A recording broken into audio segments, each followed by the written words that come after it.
Hello and welcome back to a Clear and Obvious podcast. As always, I'm your host Archie Corbett and I'm joined by the brilliant, marvellous, all-round stupendous Sam Cole. Sam, how you doing? I'm not bad, mate. Doing good. How are you doing? I'm not doing too badly. I've been better.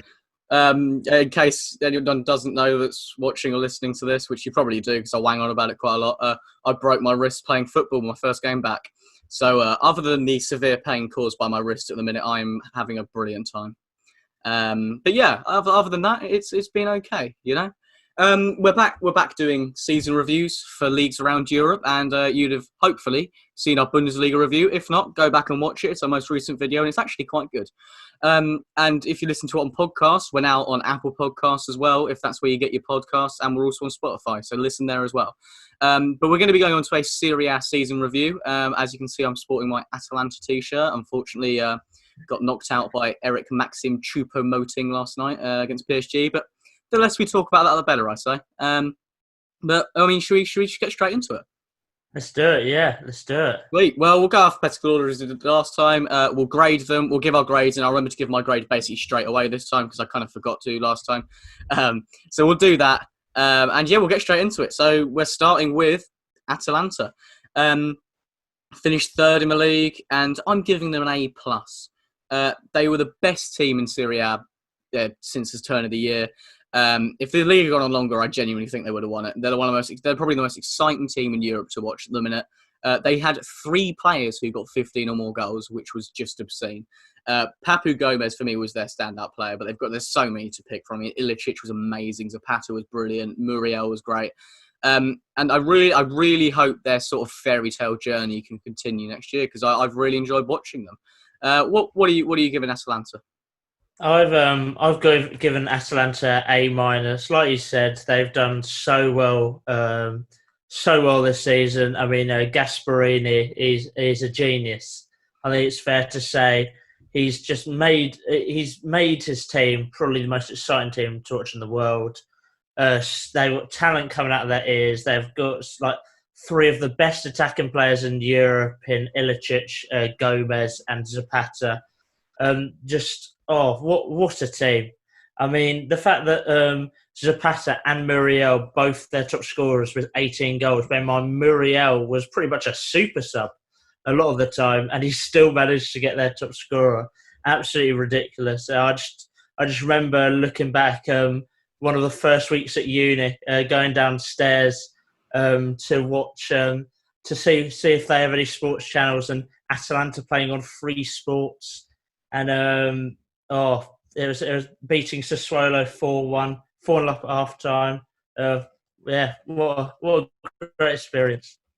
Yeah, no, they're such a fun team to watch, and the only reason I think they didn't end up winning the league was because the start of the season their form was it was a bit ropey. They lost to teams they shouldn't have been losing to, and they were conceding a lot of goals, which is something that Gasparini sort of fixed over the new year. And their system works perfectly when their wing backs are playing well. They've got such a team unit. It's not like there's one necessary standout player. They've got a couple of Premier League rejects in there as well. They've got Mario Pasalic, who's Chelsea criminally sold for just 12 million. They've got Martin Derone, the Middlesbrough legend. So they've got a lot of players. And the Galini used to be at West Ham, their goalkeeper. They've got a lot of players that used to be in the Premier League who you might recognise. But overall, it's their system that works perfectly. And Gasparini's made a few enemies in Serie A over his years, but right now he's on top of them because he is doing wonders with the team from Bergamo. Let's move on from Atalanta to Bologna. They finished the season in 12th, and I've given them a C+. For me, Bologna, they always had the potential to beat the big sides. Mihailovic, he's thankfully now recovered. He was having chemotherapy for a large majority of the season because he had cancer. But he's recovered from that, and he's all good, and he's a brilliant manager as well. They always had the potential to cause massive upsets. They derailed into this title challenge. They beat them 2-1. They beat Atalanta by the same scoreline back in December. But they also lost 4-0 to Udinese, 4-0 to Fiorentina, and 5-1 to Milan. That sort of ensured that they never really threatened the top half. In terms of players, they've got I really like Orsolini. He's brilliant, one of Italy's best young attacking players. Musa Barrow's amazing as well. They've got a couple of very good attacking players. Defensively, they're solid. and they were the worst disciplined side in Serie A this season. They got 7 red cards and just the 103 yellows. So yeah, they were always a fun team to watch, whether they were kicking lumps at the opposition or getting battered or beaten. They were always fun to watch. So I gave them a C+. What do you think? I've given Bologna a B+. I mean, bearing in mind they've dropped 2 places from last season, you might be thinking that's pretty kind. But now, Cinzia Mihailovic, or whatever his name is, he's got a ridiculous name to pronounce. He spending pretty much the whole season in hospital, in and out of chemotherapy, giving team talks from hospital beds. Apparently, some of the doctors were saying he was just shouting at the TV, watching games, and to keep the team just worked so hard for him, and it's just quite an amazing story that he still kept. He could have easily walked away. When he got cancer, he could have easily just been like, right, I need to concentrate on it, but he needed football as his escape from it all, I think, and it's just such an amazing story. For him to keep coaching, and 12th isn't that bad. Like they are a good mid-table place. I don't think they were ever threatening relegation.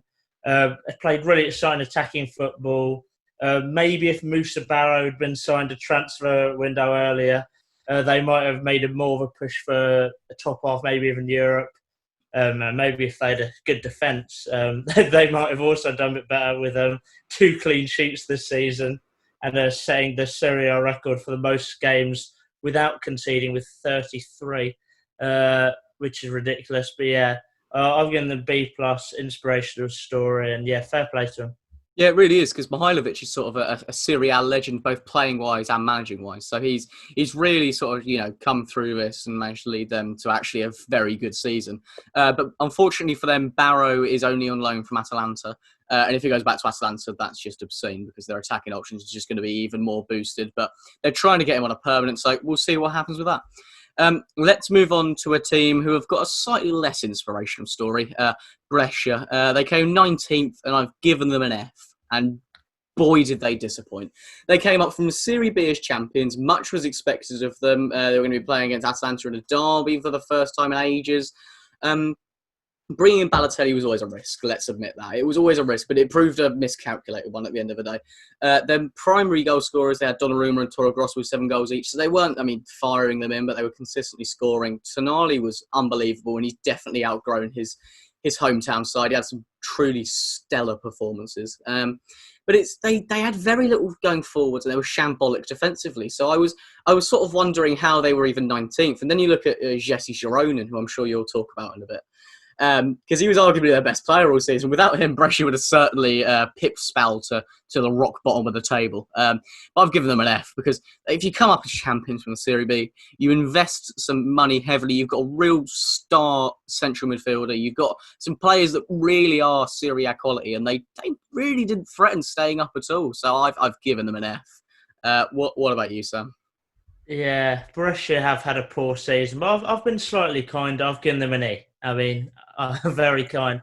But yeah, one Serie B, of course. They had a lot of promise, invested quite heavily for a newly promoted side. Brought in Balotelli, who just amazing form with 5 and 19, who just didn't play after lockdown. But yeah, went through 4 managers this season. I'm not going to list them all because some of the names are horrible to pronounce.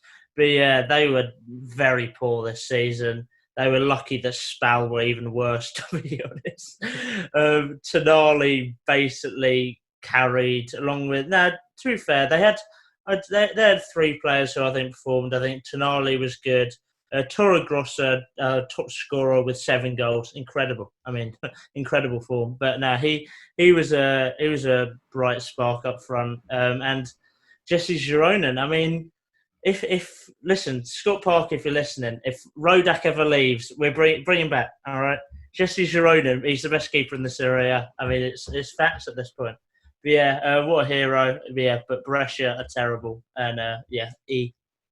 Yeah, they were pretty shocking. I mean, not even a team I can see bouncing back immediately. I mean, they'll challenge again, but I can see them being like a Chievo or Empoli. They're not just going to be a team that bounces straight back. They'll take a couple of years and then they might come back. But yeah, overall, very disappointing. Obviously outshadowed by their neighbours, Atalanta, but that was always going to be a given. But let's move on to possibly one of the craziest teams this season, if I'm honest, Cagliari. They ended up 14th, which if you told anyone that supported Cagliari, now I don't know any Cagliari fans, but if you told a Cagliari fan, maybe at the start of December they'd end the season 14th, they would be slightly annoyed. I've given them a D+, right? So at the start of December, Cagliari were genuine contenders for Europe. Like they had a run that saw them beat Napoli and Atalanta away. They had Rolando Marin as the manager, and they looked formidable. And then they didn't win until the 23rd of June. And that's not brilliant. I mean, obviously, okay, this stat looks 10 times worse because of the enforced lockdown, but it was still, I mean, late mid-season, there was a run that saw them not win a single game in 13. They were just, no surprises, Maran was sacked. Nainggolan on loan was very good. He sort of got injured to the end of the season, but his injury certainly contributed to a downturn in form.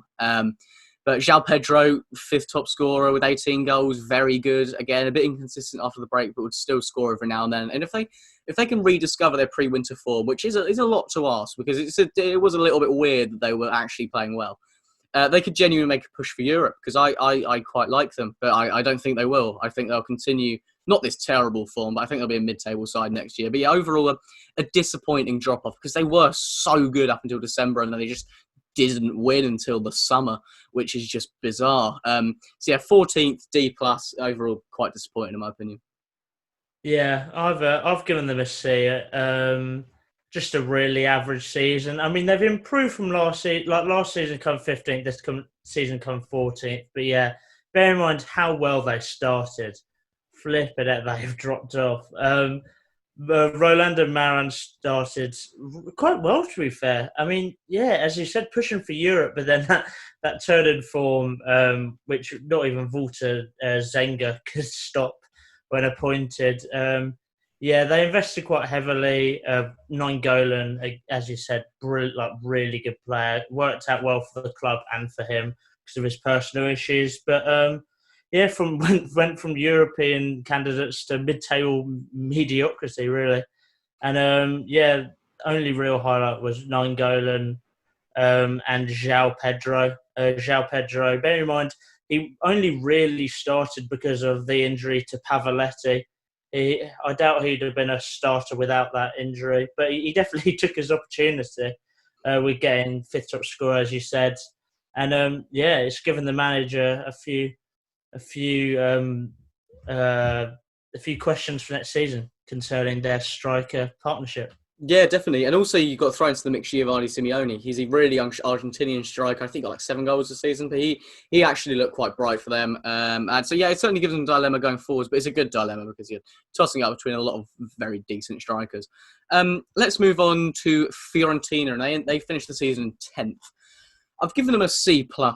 The mid-season sacking of Vincenzo Montella was coming. They were woeful form going up to the mid-season. It ensured they were able to avoid any relegation scares, which kind of looked a little bit likely until he was sacked. But the sort of, I'm very underwhelmed by the appointment of Giuseppe Iachini because he's a safe choice for me. And I don't mind if they'd have bought him until the end of the season. But they're a very young, ambitious squad. They've got Castrovilli. They've still got Chiesa. They've got Patrick Cutrone, they've got Christian Kouame, they've got Sofiane Amrabat coming in, they've got Pogar, Vlahovic, they've got so much young talent, and they've got possibly one of the dullest managers I've ever seen coach a team of football. Honestly, he's solid. Don't get me wrong, and he wears a cap and he's a bit weird, but fine. I don't think he's their manager to be taking them forwards. He just sets it up too safe, and he doesn't give their young attacking players an awful lot of freedom to go forwards. And a top-half finish I think flatters them because it's actually been a fairly poor season. Chiesa was brilliant, and then after the lockdown he was atrocious. I don't really know what happened. Fiorentina fans bizarrely keep hating him. I don't really get it. Castrovilli, who I in case you didn't know, I love. He had a breakthrough season, which I'm really happy with.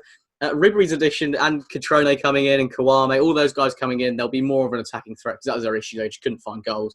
My favourite player for them this season, though, was Eric Pogar, Chilean midfielder, came in and he got quite a few goals from because he takes their set pieces. And he sort of sat in the midfield, controlled the tempo of the game, and he was actually a bit creative with it as well. So I like him a lot. But yeah, I'm giving him a C+. There's a lot of potential there, but I don't think that potential is found with Iachini.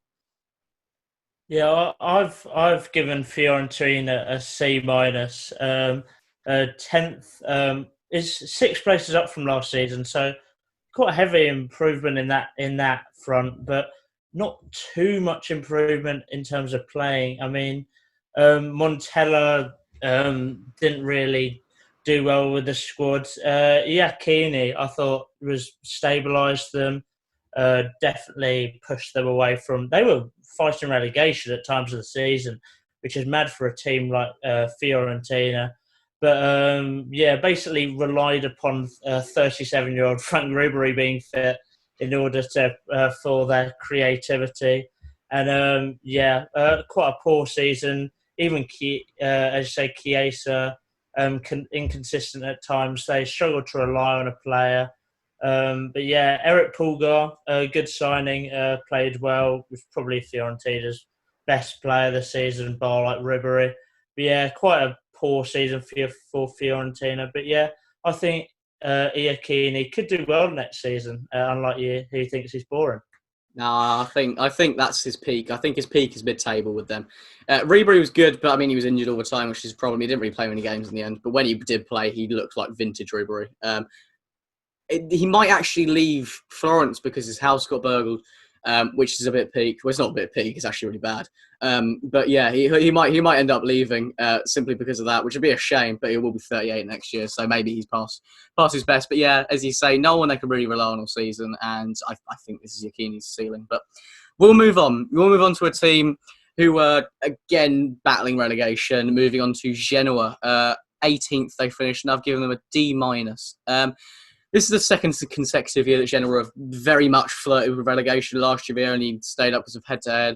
And there's been no real visible signs of improvement, I don't think. Losing Christian Kouame in January to Fiorentina certainly hurt them. And he went and got an ACL injury as well. So, I mean, he wouldn't have ended up playing for them anyway. But they struggle for goals. Their top scorer, which I couldn't quite believe when I ended up looking this up, was still Goran Pandev, 37 years old, and he got 9 goals for them. So he was a guy that relied on. He started like 2 games, but he kept coming off the bench and scoring, which was sort of what works for him. And it's an ageing squad without an awful lot of young talent. A big transfer window is needed if they're going to stay in the Serie A next season. No standout players really for them. But this is a big Italian side. Like they've won the title 3 times in their history. They're a big team. If they were to go down, it would be not disastrous, but it wouldn't be great. I think I spoke about the podcast before. They are one of the original sort of powerhouses, but they must be favourites to go down next season, I think, unless they have a big transfer window. So yeah, I'd D minus, not great. Yeah, I've given them the same. I've also given them a D minus. Gone through 3 managers this season, and it's a similar story. I mean, Andrea's like every season with the Genoa, it's always like they don't give their managers enough time. I mean, they'll start improving, but then they'll just be like axed. They won't have time to bring their ideas, and that was the same with Andrea Zoli at the start of this season. I don't think he necessarily got enough time. Got sacked pretty quickly, and you're thinking, right, you need to bring in some experience, right? You need to bring in an Italian, a guy who's used to managing in this league and keeping teams up. But no, they brought in Thiago Motta, who was his first job in management. Well, it's 2 at the back formation didn't quite work. Yeah, it didn't quite work, but yeah, that was a ridiculous appointment. In the end, Nicola did well to keep them up, but his team is just, last 3 seasons have been 16th, 17th, 17th. I mean, there's no improvement at all. The club is absolutely terribly run. Just absolute. The club's an absolute mess, and the fact they're still relying on Pandev is just ridiculous. But yeah, D minus. Yeah, certainly a pretty shocking season. Now from one end of your table to the other, really, Hellas Verona. They finished 9th, so not quite the other end of the table, but a position where we didn't expect Hellas Verona to be, which is why I've given them an A+. Now, on the face of it, for a lot of people that don't really know an awful lot about Hellas Verona, that might seem a little bit out there, you know. But they came up from Serie B via the playoffs. Not an awful lot was expected of them, but Ivan Juric has done an unbelievable job with this team. They've got a system that they stick by. They're 3 at the back, they're 5 in midfield, and they're 3 up top. They've got Marash Kumbula, who's come through, Albanian centre-half. He's probably the only player that a lot of people have heard of other than Fabio Barini for us Verona. And it's like, he's come through, been brilliant. Faraoni was probably their best player. He played wide and he was brilliant. He kept whipping amazing crosses and he just looked very, very good for them. It's a team that doesn't have an awful lot of standout players, a load of egos.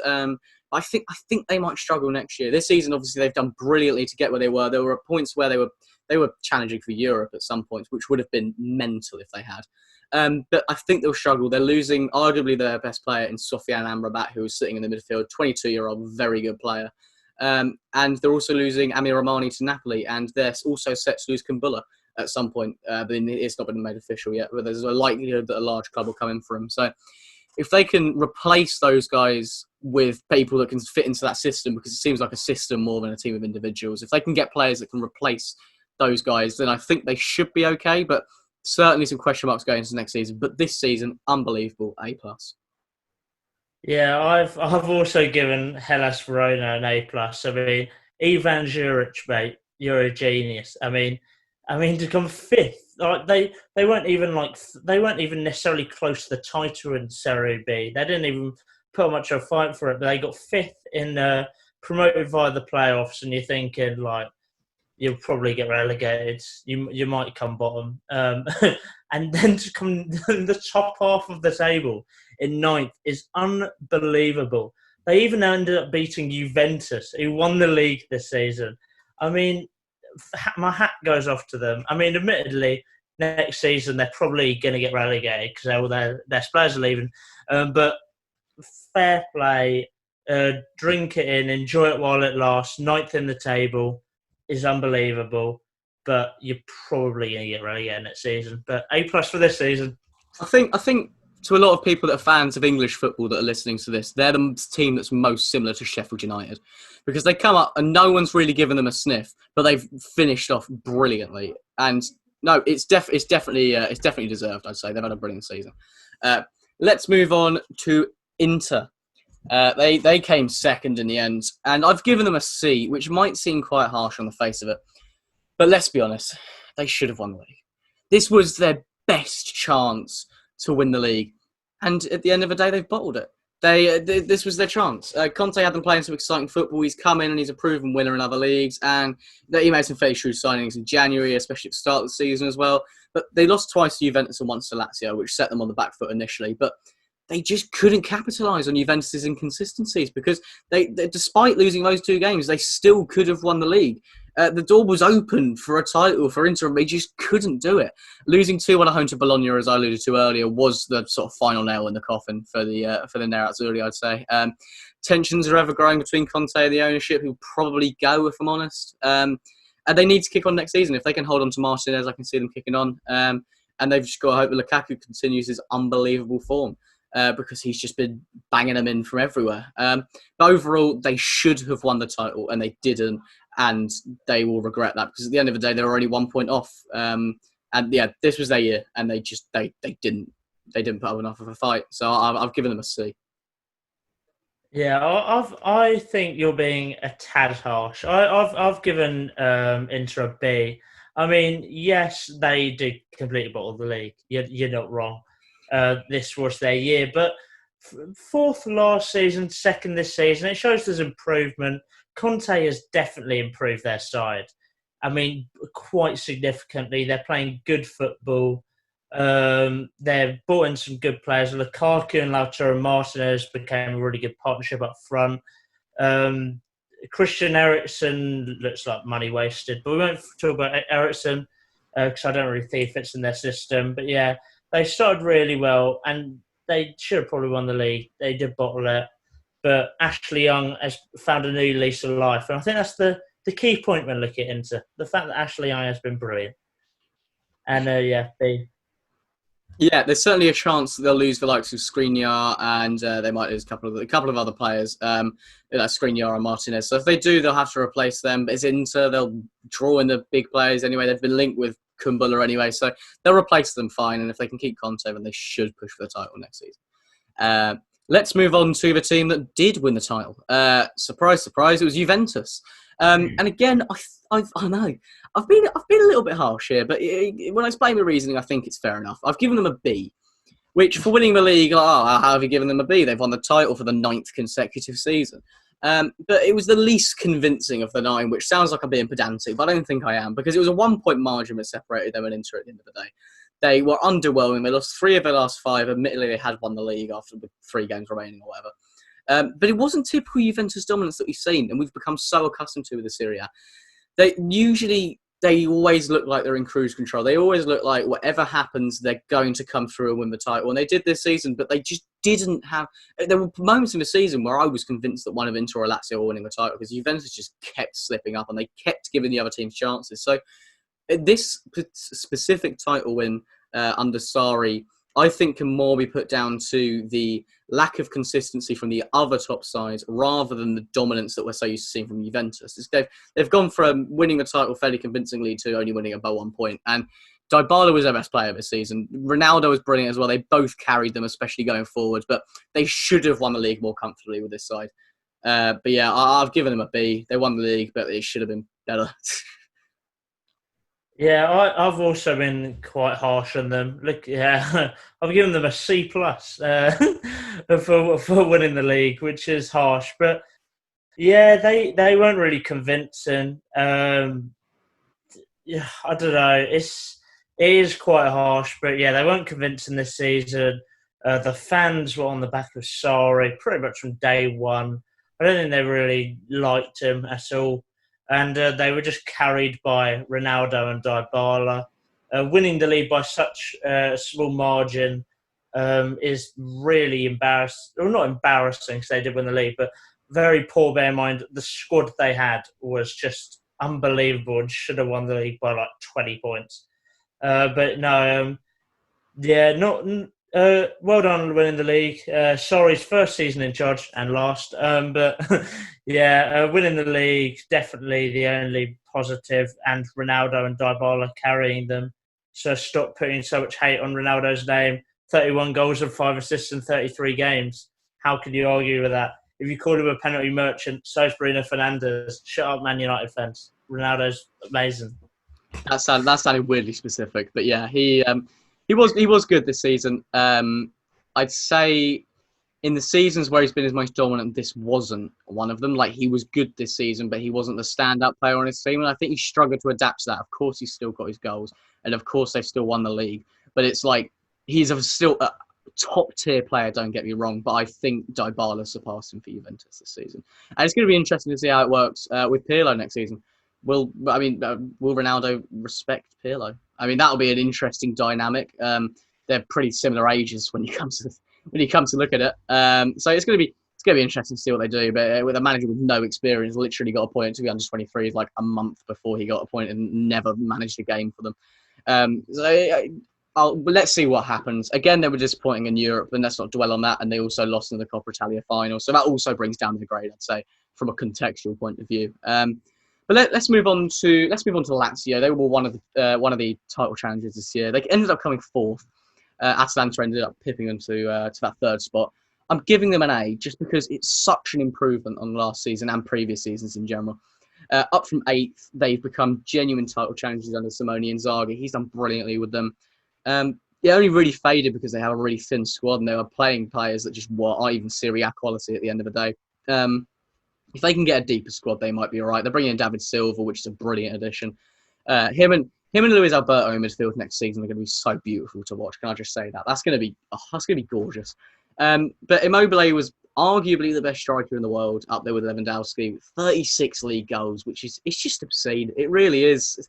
36 league goals. I mean, for a striker that's not necessarily proven himself to be an elite tier striker in previous seasons, he's really, really come through this season. Carried the goal scoring load, at least for Lazio this season. I'd say Alberto was brilliant, Milinkovic-Savic was brilliant, and yeah, I think if they can get more squad depth, which is their one key issue, and I think a lot of Lazio fans would agree with me on that, it's if they can address that issue, Inzaghi's got a very good squad in front of him, and yeah, A. Yeah, I've given Lazio a B plus. A very positive season for them. They got Simeone Zaga. He's one of a really promising young Italian coach. Uh, Fourth place doesn't really do them justice. Quite unlucky, but up from eighth last season, that's still a great improvement. Yeah, much better from last season. Their aim for the season, I think, was to get Champions League football, and they ended up almost getting the title, which is quite mad. But yeah, they kind of got ruined by COVID and having a thin squad, as you said, which was frustrating. But yeah, Ciro Immobile, 36 goals and 9 assists. I mean, I don't think the 9 assists with the 36 goals gets enough credit, but in 37 games, it's absolutely ridiculous. A club, I know, he hasn't done well when in other leagues, but a club has got to take a chance to them. Surely, he has just been unbelievable for Lazio. But yeah, B plus for me. Yeah, a good season for Lazio. Yep. Let's move on to Lecce, obviously alphabetically. They finished 18th and unfortunately went down. I'm giving them a D, which might seem a little bit generous, but I really like Liverani. I wrote about them earlier in the season when they made all these January signings, and they were all very good January signings, but they couldn't keep them up. They were too far buried up until that point to really stay up, and they a couple of dodgy results. They ended up doing okay against Lazio. But they had some results which you could see sort of some light at the end of the tunnel for Lecce in terms of staying up and actually relegating Genoa. Didn't happen, unfortunately. It wasn't enough to keep him in the league. Manconzu was brilliant. He is the ultimate example of a penalty merchant, but he doesn't really need to score goals because he's a central midfielder and their captain, and he was brilliant all season. Filippo Falco is Serie A quality, and he should be playing Serie A next season. He's unbelievable. And Ricardo Saponara, their loanee they brought in, again, was very good, but he's going to be going back to Genoa next season, which is sad for him. But yeah, they all provided some goal threat, but ultimately, defensively, they just shipped tons of goals, and they never really looked set at the back. Going forwards, they always had a bit of a threat about them, but overall, it was their defensive displays that were just woeful that ended up relegating them. So yeah, a D for me. I've also given them a D. Yeah, Liverani, what a coach! I mean, it's one of the few coaches in Europe that will get a team relegated and then get so many job offers from around Europe. I mean, he's one of the most exciting young coaches in Italy, along with Inzaghi and others. But yeah, they were a lot of the neutrals' favourites due to them coming up. They're not going to just play defensive football, play on the back foot. They try to play free, expansive football, which kind of might have cost them in a few games. But now, fair play to them. Unlucky to go down the final day. They maybe with a more reliable striker, they might have done better. Might have stayed up, but for the whole season. But yeah, they will be back. I think they'll get promoted next season. Liverani's a great coach. I think they'll be back.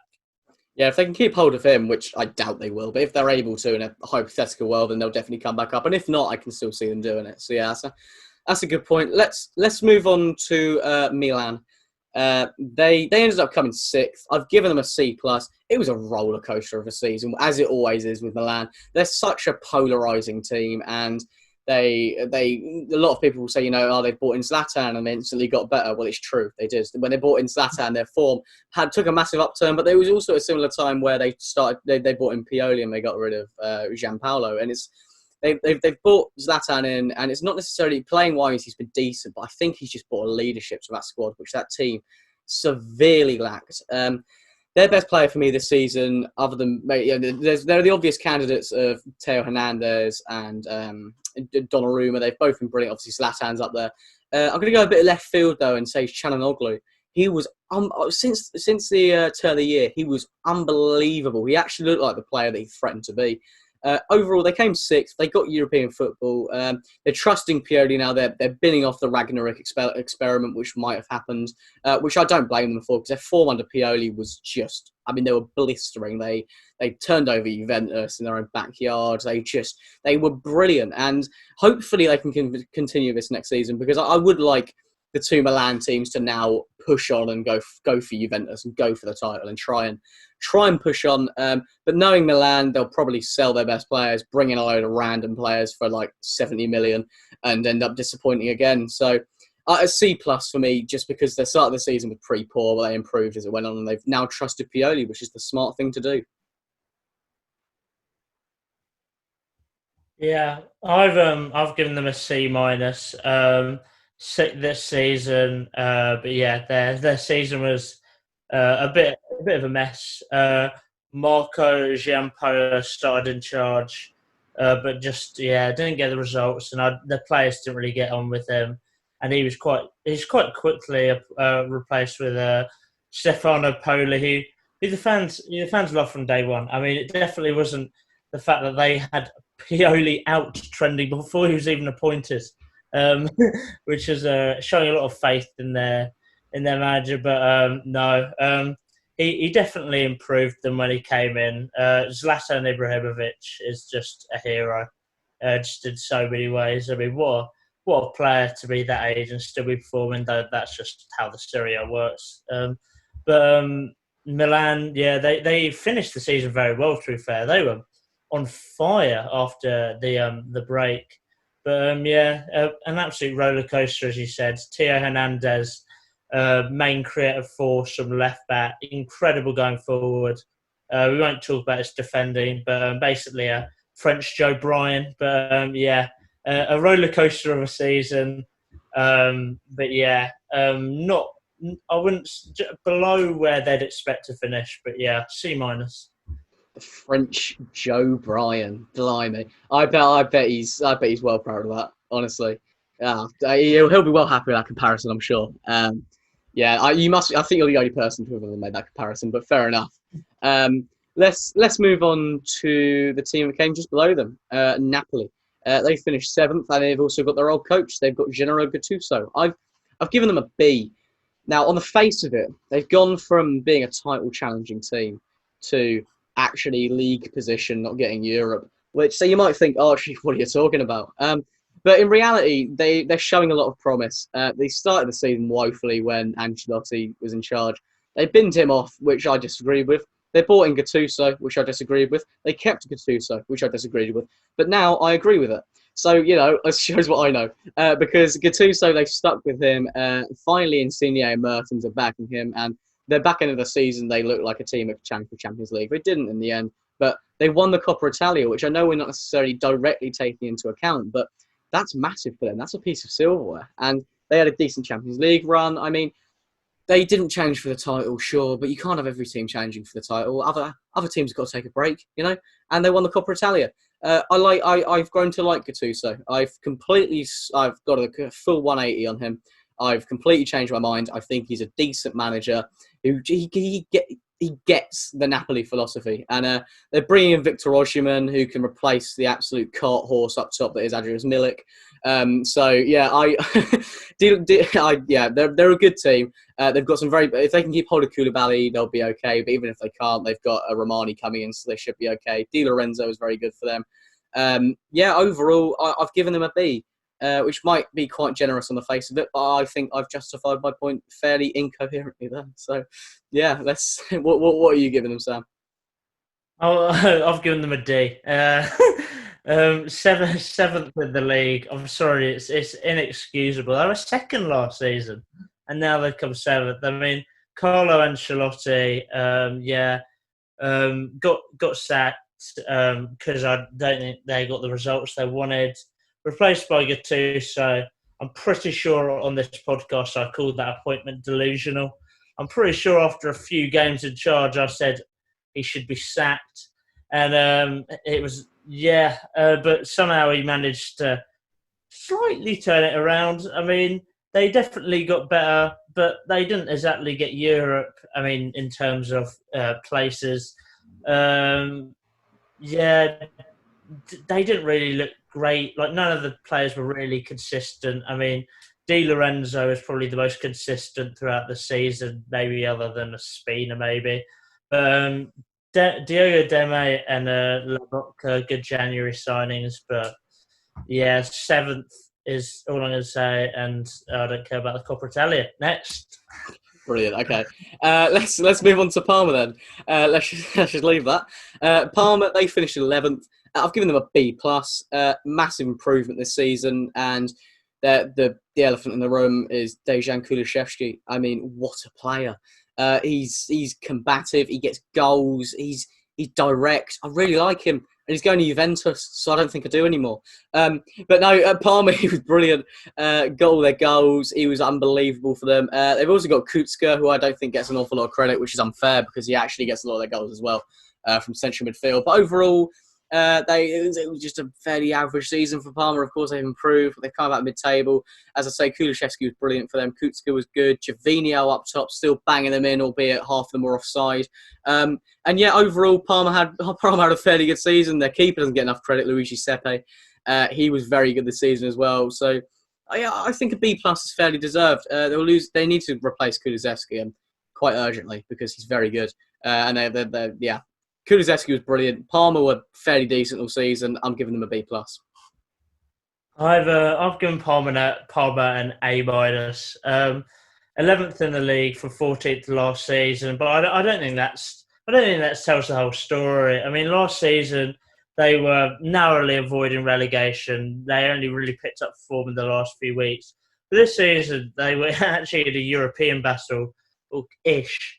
Until they kind of dropped off towards the end, which is almost the polar opposite to last season. Gervinho, another good season. Kulusevski, was a big part of that change of last season. I mean, 10 goals and 8 assists. We think the young player of the season, he was phenomenal. Bruno Alves somehow still good at centre-back at 38. No idea how he's doing it. And yeah, you mentioned Sepe there. A lot of people have been saying he's been probably the goalkeeper of the season. I still think it's Jesse Gironin, but he's definitely up there. A minus. Yeah, he's been awesome. And someone we didn't mention as well, Cardiff City legend Andreas Cornelius, actually scoring quite a few goals this season. He's had a good season. A lot of English fans will remember him for playing for Cardiff and not very well. But now he's found his home at Parma, and he's been fairly good, to be fair. So yeah, Parma, brilliant season. Let's move on to Roma. They finished 5th, and I've given them a B. Over the season, they've looked okay at times. They threatened to dip out of the relegation spots. They never really challenged the top 4, if I'm honest. Dzeko's still unbelievably good. Overall, they've brought in Mkhitaryan, but they've got Zaniolo, which is the key, and I absolutely love Zaniolo. If you can avoid a near season-ending injury, then they should be okay. Because he's actually done very well. So if they can keep healthy, if Kluivert can find some form, they might be all right. Overall, they've flattered to deceive a little bit this season. I don't think Diego Lopez is good enough in goal, if I'm honest. He's got too many errors in him. At the back, they're okay. They started trying to play Mancini at centre-half, and he looked pretty decent there. So overall, I've given them a B. Because 5th is, with this squad, 5th is pretty decent, actually. Like 5th is maybe where you'd expect them to be, 5th or 6th, but they've done quite well, so I'm going to give them a B. Yeah, I've given them a C plus. I mean, it was Paolo Finesca's first season in charge. Their side, normally Roma get let down by their signings, but this season I think their signings were actually quite good. I thought Vertu and Diawara were a really good combination of midfield. Chris Smalling and Mkhitaryan on loan were both very good, especially Smalling, who's now one of England's best centre-backs. He thought you'd be saying that before the season started. But yeah, an all right season. I think Finesca struggled to find his best 11. Mancini, as you said, struggled for form, their new signing, but then looked all right in a back 3, bit better.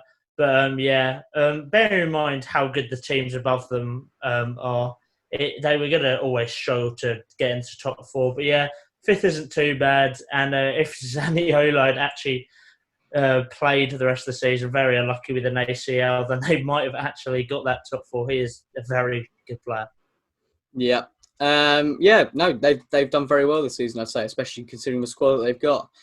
Let's quickly move on to Sampdoria. They came 15th. I'll give them a D plus. They were involved in a relegation battle, which for a team like Sampdoria they just shouldn't be. Ranieri came in October. He came in right at the start of the season. He couldn't propel them away from a relegation battle, although he brought in a bit more solidity. Going forwards, they just weren't good enough. It's an ageing squad in desperate need of some new blood going forwards, I'd say. Despite Quagliarella at 38 still being their joint top scorer with Gabbiadini, they both carried the scoring load, but I think they need some new blood going forwards especially. They just need some more new dynamic players that can just breathe some new life into this squad. Because it seems like a squad that's in danger of sort of slipping away. But overall, D plus, they avoided relegation, so I guess there's that. But from their last season, they've dropped fairly significantly. So I think, I give D plus to Sampdoria. Yeah, I've given them a D. Dropping 6 places from last season. Di Francesco started the season in charge, and everyone was like, "Oh, it's great. We've got a great tactician, an exciting coach." But no, he was pretty terrible. Ranieri came in and saved the club. Ranieri organised their team a lot more. They didn't really look organised under Di Francesco. And yeah, quite a poor season. You're right, very ageing squad. Quagliarella and Gabbiadini, kind of carried them. But very poor season. Yep. Let's move on again. Let's rattle through these. Sassuolo 8th. I'm going to give them an A minus. I love watching Sassuolo. I think they're a bit of a poor man's Atalanta, if I'm honest. And that's no disrespect to them at all. Very good going forwards, but they're like an Atalanta of old, and they would just ship goals. Caputo getting 21 goals has certainly had a proper breakthrough season. He's the 4th top scorer in the league, which is brilliant. Pogar was brilliant. Berardi, as always, unbelievable for them. I don't think Roberto De Zerbi gets enough credit for what he's done there, because it's a club that doesn't have an awful lot of infrastructure.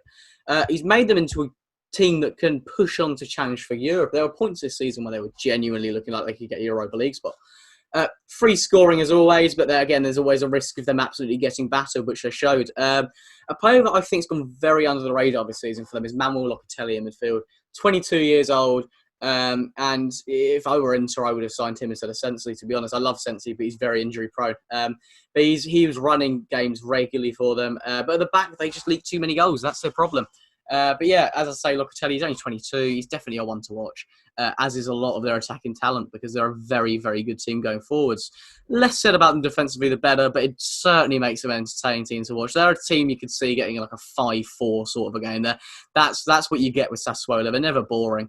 A minus for coming 8th. They've done very well this season. I think they can kick on next year. Yeah, I've given them a B minus. It was very exciting watching them this season. To be fair, they had quite a poor start to the season. De Zerbi got a bit of stick at the start of the season. Not a great start, but by the end of the season, they were quite amazing, to be honest. Going forward, they were brilliant. They could have probably made a European push if it wasn't for their poor start. Great to watch. Caputo was a brilliant signing, 4th top scorer in the league with 21 goals, which is brilliant.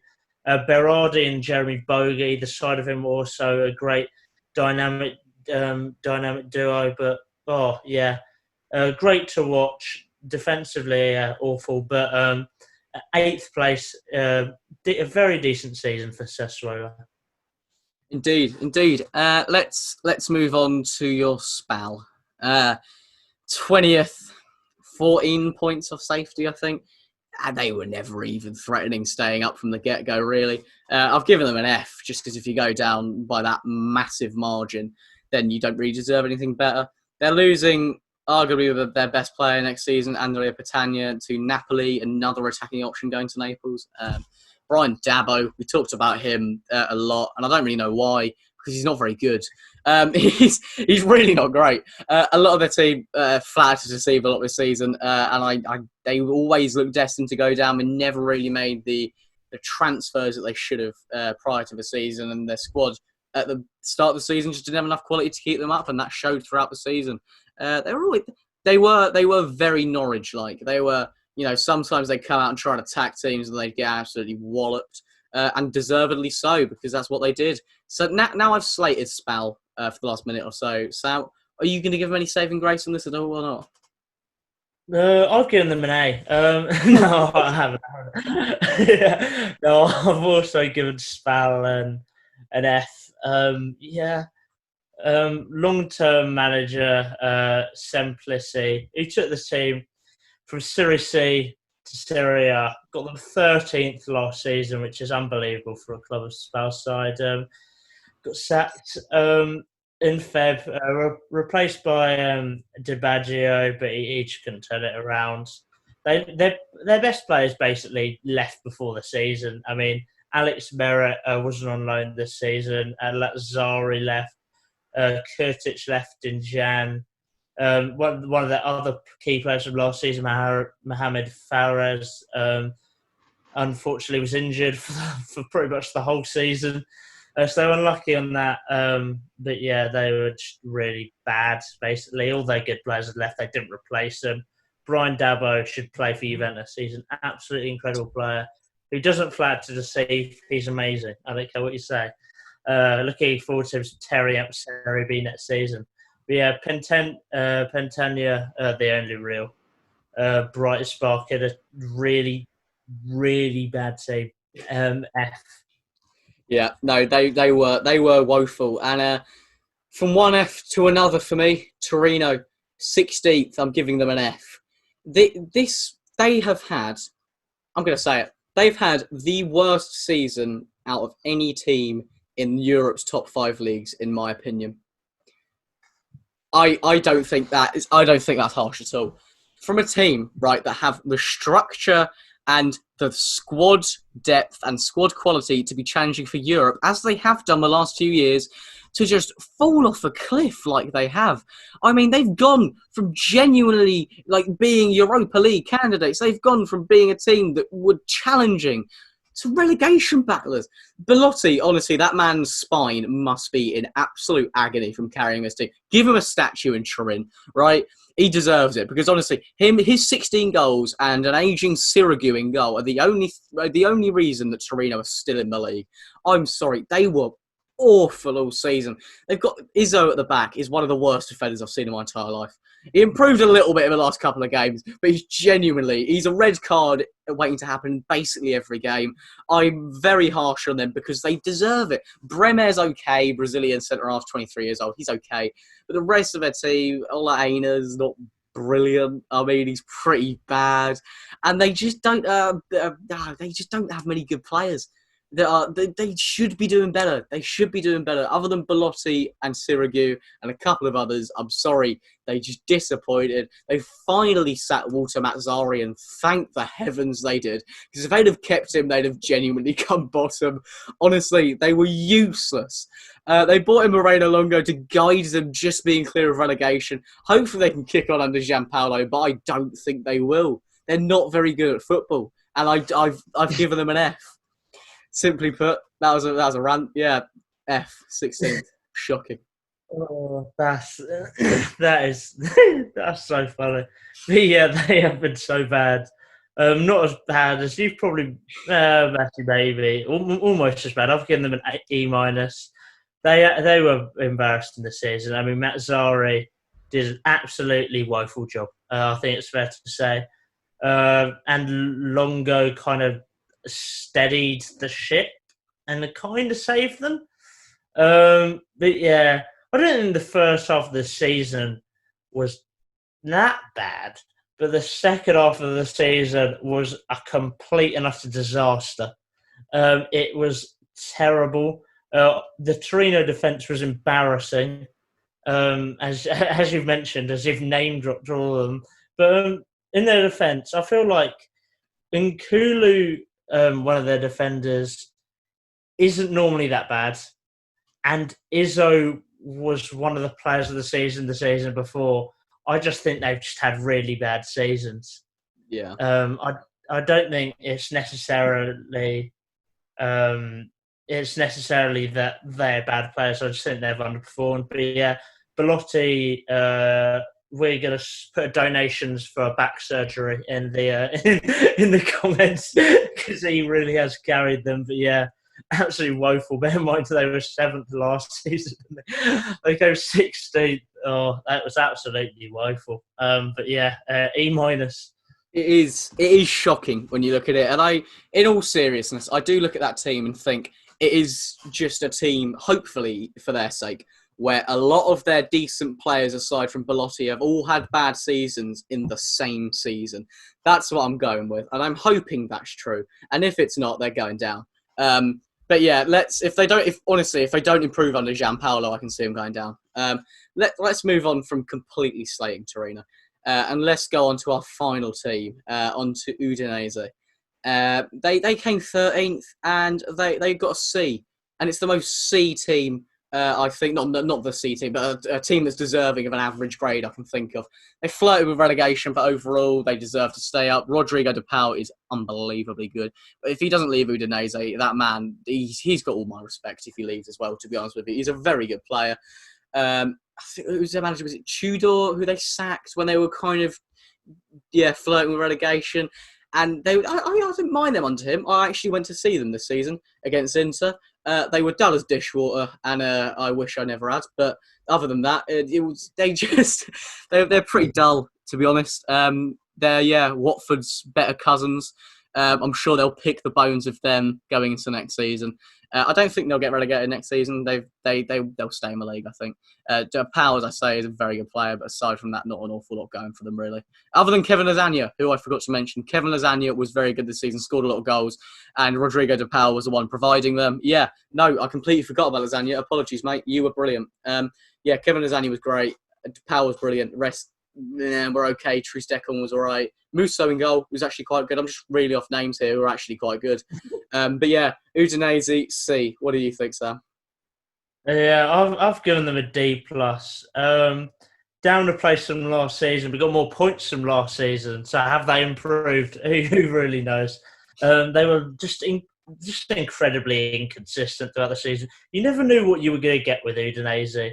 They could turn up and get a good result against a good team and then just lose to a bad team. I mean, they beat Juventus, but then lost to rubbish teams as well. It was a bit of a mess. Tudor getting sacked, replaced by Gotti. They basically got a bit better, but still incredibly inconsistent. As you said, Rodrigo de Paul, he wasn't as good as last season. He didn't put the numbers of last season, but 7 goals and 6 assists still made them their best player. He should leave quite soon and go to a better team. But yeah, inconsistent is the word which kind of summarises their season. D+. Yeah, no, completely agreed. That is our Serie A season review. That is every team in the Serie A we've gone through. Obviously, it's a bit longer than the Bundesliga one because there's 2 more teams to look through.